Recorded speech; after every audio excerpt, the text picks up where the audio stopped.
going to get started, but come on over here on the grass.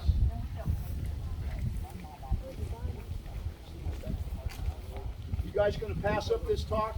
Yeah. You are? Have you ever been here before in your whole life? Oh, man. These guys don't know what they don't know. Okay, folks, we're going to go ahead and get started. First of all, on behalf of the National Park Service, welcome to Little Bighorn Battlefield National Monument. Great to have you folks here. My name is Ranger Steve Adelson, and I'm going to tell you the story of the Little Bighorn in 10 minutes, which is a challenge, but I'm going to do it. I know this for a fact because I'm a prophet. Most of you have never been here in your whole life. Raise your hand if you've never been here. Put it way up in the sky now. Come on. I'm right again. I've been here. I'm right again. Never changes. That's why I can predict that. Never changes. Always new people day after day. Well, let's get right into the teeth of this thing. 2 days after this battle, George Armstrong Custer is going to be found where the monument now stands, stripped to his socks. He's got a gunshot wound to the head, a gunshot wound to the chest. His thigh's been slashed to the bone, fingertip cut off, ears punctured by sewing off by the Cheyenne women, and an arrow shoved into his private parts. His brother, Captain Tom Custer, 2 Medal of Honor recipient in the Civil War, back-to-back, very rare. Tom Custer is disemboweled. His head is smashed to the thickness of a pancake. He's shot full of arrows. You can't recognize him except for a tattoo on his left arm. TWC, Thomas Ward Custer. Folks, these are angry, angry times. Custer is buried on the side of the hill in an 18-inch grave. That's the deepest anybody got. Most of them got 5 inches in sand and sagebrush. 210 soldiers in Custer's command are destroyed. 52 are destroyed 4.5 miles away under Reno Benteen, but 350 will survive this fight. 2,000 warriors will tear Custer to pieces. 60 of them will die, but maybe more. We'll never know because they did not bury their dead on the battlefield. They picked them up, took them away, buried them in trees and caves and scaffolding. It all went down on June 25th and 26th, 1876. It will become known around the world as Custer's last stand. But it was not just his last stand. It was the last stand of a way of life. Because if you were a Sioux or a Cheyenne, 1 year later, you're hunted, hounded, and harassed. Your people are starving. Children are dying. You're out of hope. And you go back to the reservation in the Dakotas, stripped of your culture. And you'll eat bad flour and rotten meat crackers the rest of your days. Custer's last stand? Hardly. Hardly. This battle shattered lives. In 1876, nearly all Indian people are on reservations across the country. This is nothing new. That's a 400-year culminating event because it marks 400 years of cultural animosity, cultural friction, cultural disdain between Euro-Americans and Native Americans, and the fight was always over the same thing. Land. Land. Who would occupy it? How it would be used? And who would be allowed to traverse across it? Because you see, when Euro-Americans come out west, they see huge expanses of territory, and they see grass and water and timber and minerals in the ground, particularly that yellow metal that makes the white man go nuts. And they see all these resources. They envision farms and towns and ranches and railroads and telegraphs and barbed wire fences. All of it driven by a near religion called manifest destiny. Manifest destiny. The belief that somehow Euro-Americans are sanctioned, they're ordained by God to spread across the continent. Conquer it, subdue it, and tame it from coast to coast, sea to shining sea.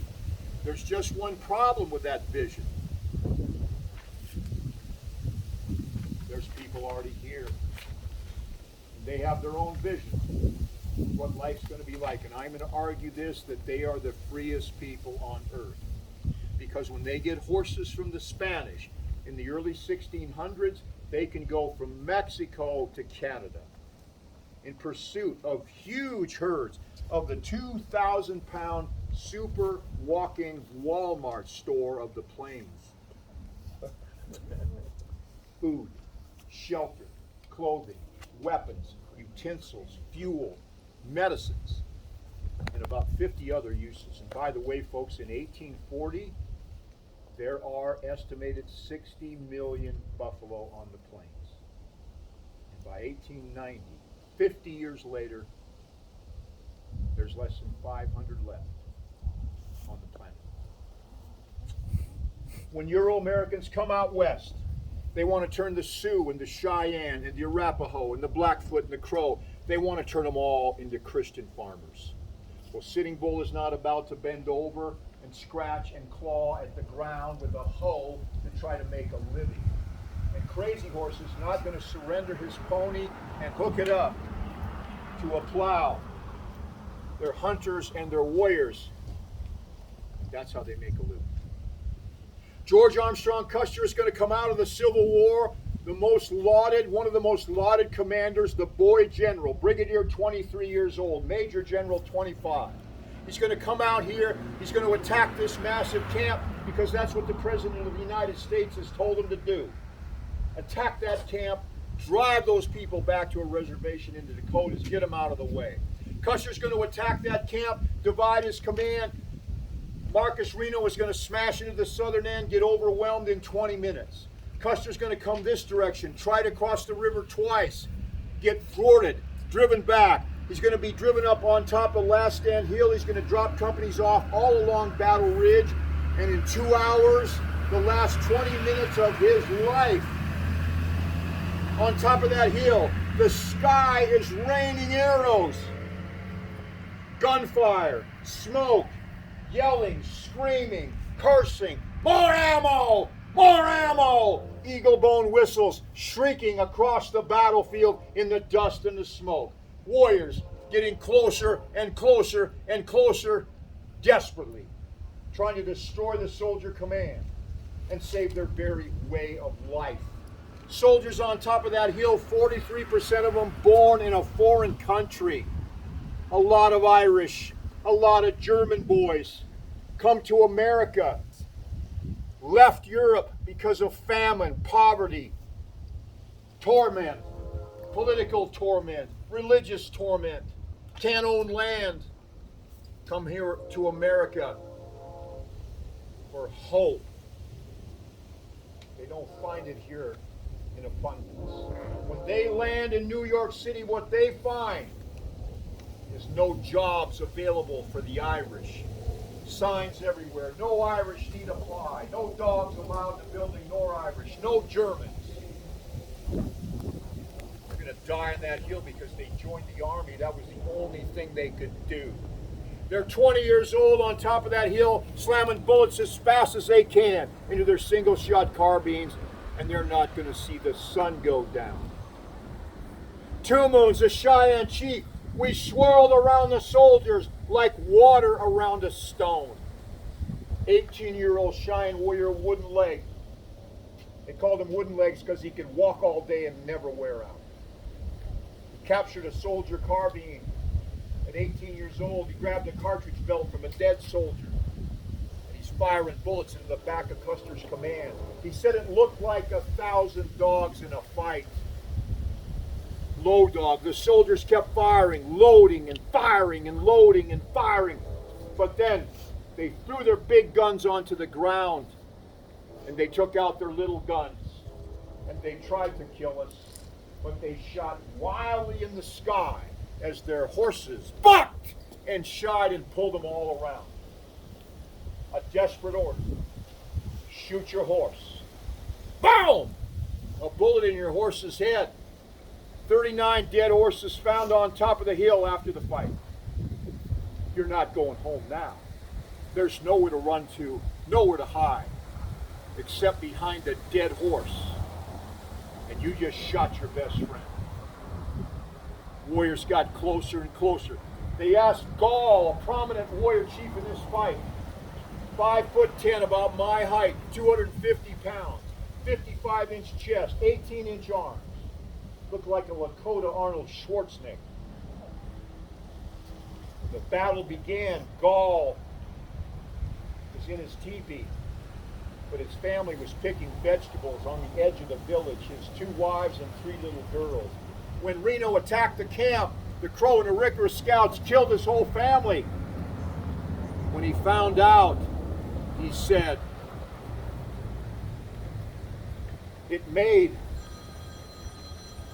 my heart bad. And I fought back with a hatchet." How long did the fight last, Gall? He said about as long as it takes for a hungry man to eat his dinner. And then we rubbed them out. And the shots. Boom, boom, boom, boom. Boom. Quit coming. Warriors stormed the hill, rode right into the crowd of paralyzed survivors and pounded them to death. Then they roared down to meet Reno and Benteen, slammed them for the next 24 hours. Captain Frederick Benteen will step up. "It's a groundhog case, boys. It's do or die. Dig rifle pits." They began to scratch and claw at the ground with cups and spoons, pocket knives in their hands. Rifle pits are still there 4.5 miles away, 145 years later. The Battle of the Little Bighorn was over. The fastest battle talk I've ever done my whole life. Now, the aftermath of this fight is so dark because Custer's buried on that hill. 1 year later, they come out to dig him up. The grave is empty. They can't find the damn thing. So the commanding officer says, "Throw some bones in a box and nail it shut. The public will believe it." The box is taken back to West Point Military Academy in October of 1877. It's buried with full military honors and thousands of people. But in that box, most likely, is not George Armstrong Custer. He's most likely underneath that monument because 5 years after this battle, their skeletal remains all over the ground.